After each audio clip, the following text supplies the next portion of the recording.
नमस्कार, प्रणाम, नमन सभी को, वंदन। मुक्ति के साथ चैनल में आपका स्वागत है। आज भैया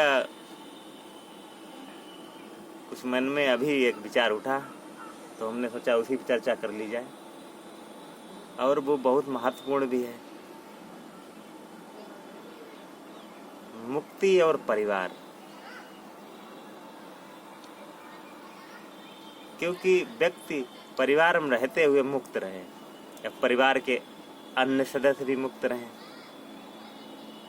तो काफ़ी कलह भी कम होगी, समस्याओं को निदान होगा और एक सरल तरीके से जीवन भैया जी सकते हैं।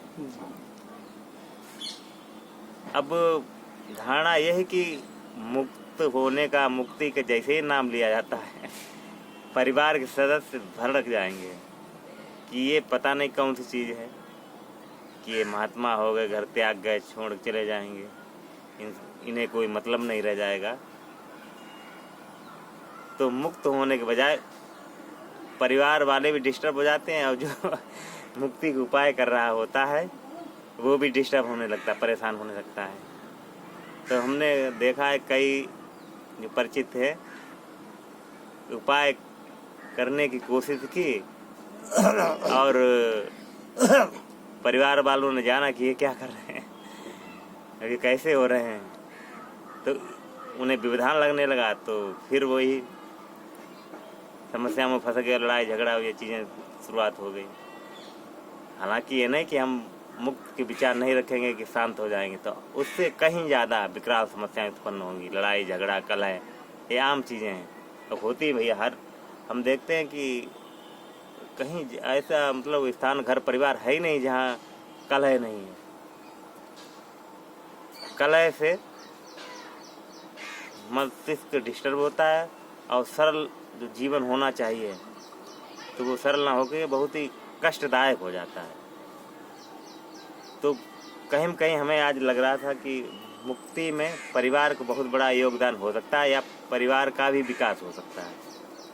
तो यही हमारे अंदर आज विचार है कि मुक्ति और परिवार, मुक्ति से परिवार का कैसे उद्धार होगा, या परिवार से मुक्त होने में क्या कैसे सहायक हो सकता है।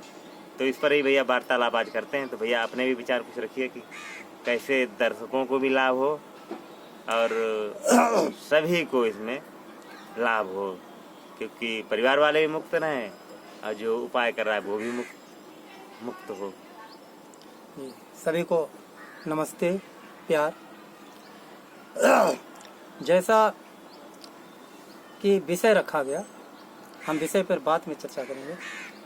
पहले हम अपने सभी दर्शकों से ये माफ़ी चाहेंगे कि अब तक के जो वीडियो आए वो हमारे सबके अपने ही विचार थे। वन वे ट्रैफिक चल रहा था।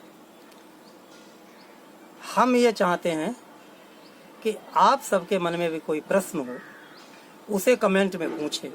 हाँ, बिल्कुल सही। और हम अपने जो भी उस पर विचार रखेंगे वो आपके समक्ष प्रस्तुत करेंगे। तो हम चाहेंगे कि सभी दर्शक भाई हमारे अपने प्रश्न मतलब पूछें, तो थोड़ा आदान प्रदान हो। हाँ, ये अच्छा नहीं होता है कि हम अपने ही विचार रखते जाएं, अपने ही रखते जाएं। बहुत अच्छा भैया सुझाव। हाँ, और मन में पता नहीं आपका कौन सा प्रश्न है और कौन से विषय पर प्रश्न है। समस्त विषय, किसी भी विषय पर प्रश्न आप कर सकते हैं। अस्तित्व पर, ईश्वर पर, मतलब जो भी मन में किसी भी कोई भी विषय, कोई भी सब्जेक्ट पर यदि किसी प्रकार का प्रश्न हो तो उसे आप कमेंट में अवश्य पूछें, और उसी विषय पर हम चर्चा करना चाहेंगे। खैर, हमें उम्मीद है कि आप कमेंट अवश्य करेंगे। तो आज परिवार और मुक्ति, उसके बाद उसमें जोड़ा गया कलह। देखिए, हर चीज का विश्लेषण आवश्यक होता है। यदि हमसे कोई झगड़ा कर रहा है और हमें लग रहा है कि ये आदमी बहुत बुरा है, हमसे लड़ झगड़ रहा है। अब चूंकि यहाँ पर आध्यात्मिक चर्चा होती है, अध्यात्म माने होता है अपना अध्ययन, आत्म अध्ययन। आत्म माने स्वयं अध्ययन, हम दूसरे का अध्ययन नहीं। अपना अध्ययन दूसरे का अध्ययन अध्यात्म नहीं होता है। हालांकि यही लोग करते हैं कि अध्यात्म का मतलब कि वे देखते हैं कि कौन पूजा कर रहा है, कौन क्या कर रहा है, और उससे अध्यात्म का नाम देते हैं। हम अपना स्वयं का अध्ययन करें, अध्यात्म हो जाता है। बिल्कुल सही। यदि कोई व्यक्ति हमसे झगड़ रहा है, हम उसका नहीं, हम अपना अध्ययन करें कि कहीं कुछ गड़बड़ है। हाँ, हो सकता है कि हमने कुछ उससे कहा हो, अभी नहीं कभी उसके अहंकार पे ठोस पहुंचाई हो, उसके किसी कार्य में हस्तक्षेप किया हो, अपने विचार थोपे हों, अपनी मनमानी की हो, या ऐसी कोई बात कही हो जो उसे पसंद ना हो। कुछ तो गड़बड़ है हुई जिससे वो हमसे झगड़ रहा है, अन्यथा कोई कारण नहीं था। अब हम आते हैं परिवार पर। परिवार में एक परिवार होता है तो परिवार बनता है व्यक्ति, मतलब उसके स्वयं के व्यक्तियों से मिलकर। ठीक, परिवार की कॉन्सेप्ट यही है।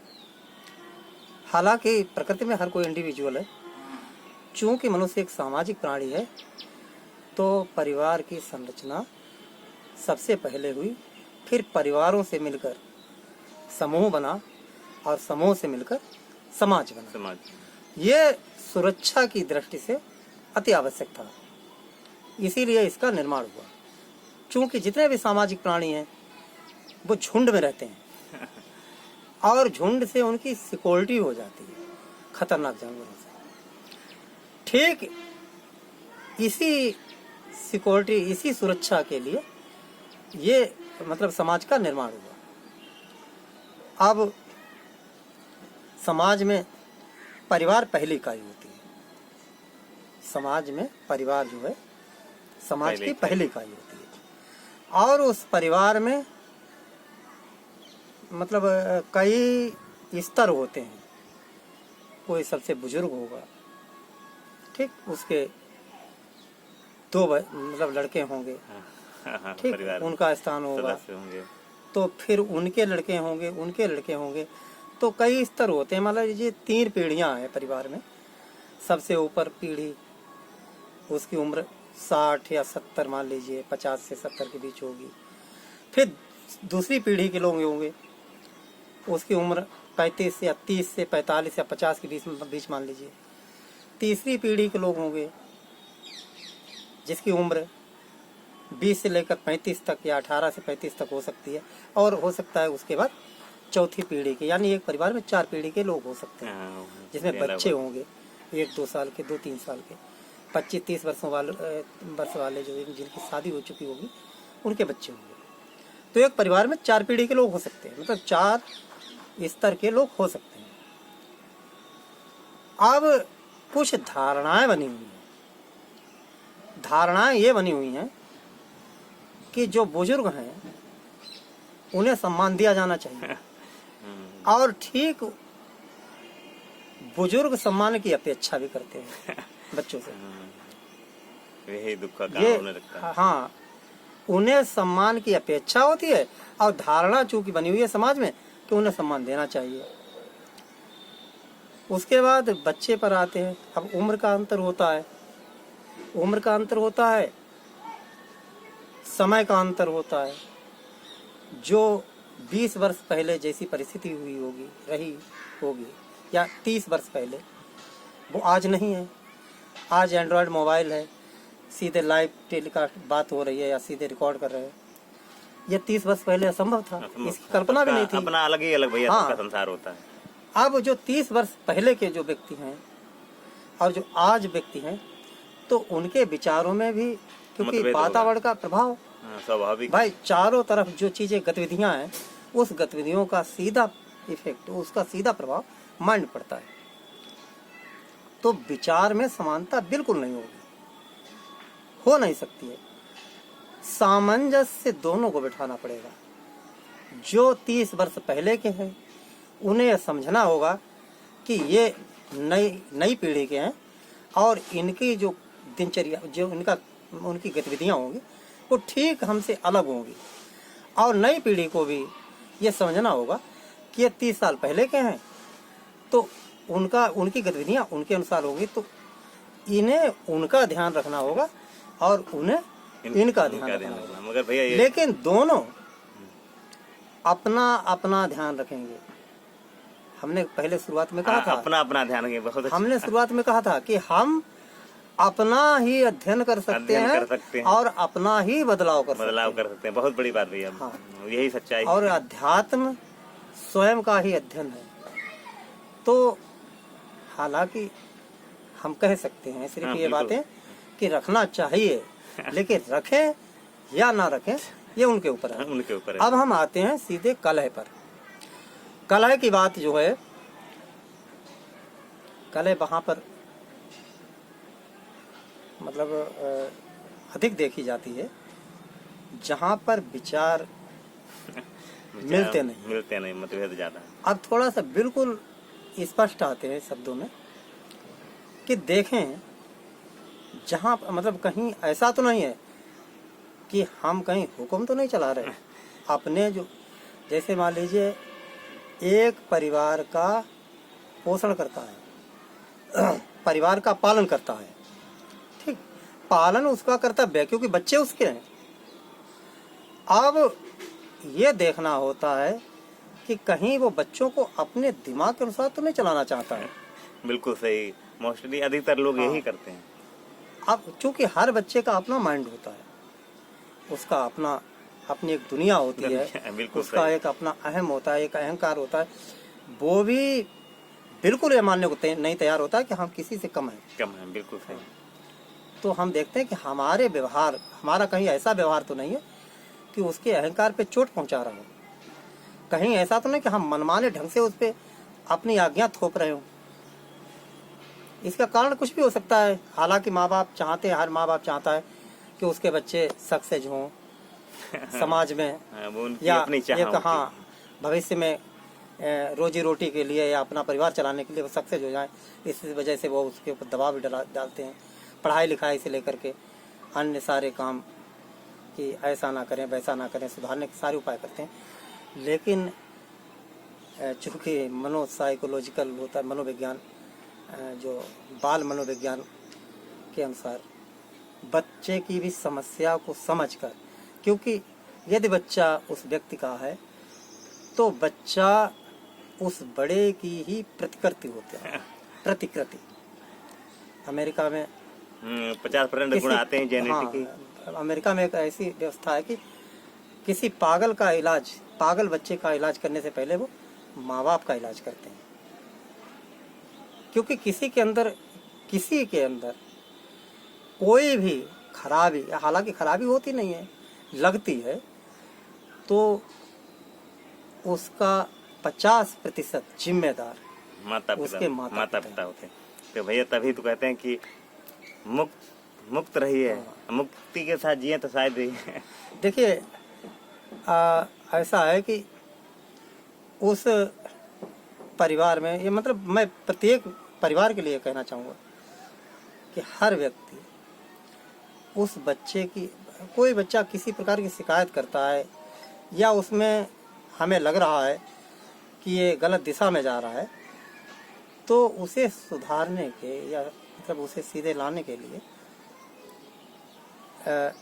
ये सबसे ही उत्तम उपाय होता है। जैसे आप किसी को कुछ भी छुड़वा नहीं सकते हैं, बिल्कुल बात ध्यान में नोट कीजिए अंतिम शब्द, लेकिन आप नई चीजें सिखा सकते हैं अपने में परिवर्तन। हाँ, किसी बच्चे में आपको 2 खराबियां नजर आती हैं तो 3 अच्छाइयां आप सिखा सकते हैं। कंपैरिजन, तुलना वो स्वयं करेगा और उसके बाद धीरे धीरे उससे वो चीजें छूट जाएंगे, स्वयं छूट जाएंगे। छुड़ा नहीं सकता, स्वतः ही वो छोड़ देगा। क्योंकि हम सिखा सकते हैं अच्छी चीजें बुरी चीजें उसे स्वयं छोड़ देगा वो। स्वयं छोड़ेगा। और जिन व्यक्तियों ने बुरी चीजें छुड़वाई, जिंदगी में नहीं छुड़वा पाए, नहीं। और 2 चीजें बुरी छुड़वाने पर 4 चीजें बुरी उसके अंदर और आ आ चुकी होगी।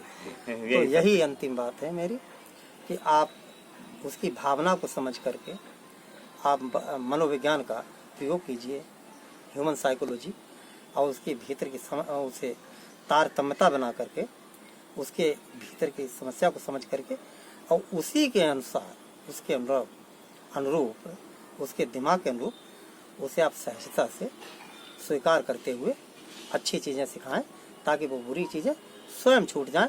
और इसे छोड़ने के बाद धीरे धीरे झगड़े वहाँ से अपने ही आप समाप्त हो जाएंगे, और परिवार वो एक प्रसन्न चित्त, सुखमय, आनंदमय वातावरण युक्त परिवार होगा, मुक्त होगा। तो भैया यही मुक्ति है जी। तो मुखिया को मुक्त होना होगा जी पहले, तभी हाँ, तभी तभी परिवार भी बच्चे- विचारों से मुक्त होगा और आनंदमय होगा। जी तो भाई मुक्ति के साथ, जीवन के साथ जुड़े रहिए, अपने प्रश्न भी रखिए, जैसा कि सुझाव भैया ने दिया है। तो कुछ और अच्छी चर्चाएं निकल के आ सकती हैं। जी तो नमस्कार जी, सभी दर्शकों को मेरा भी नमस्कार, नमस्ते, प्यार।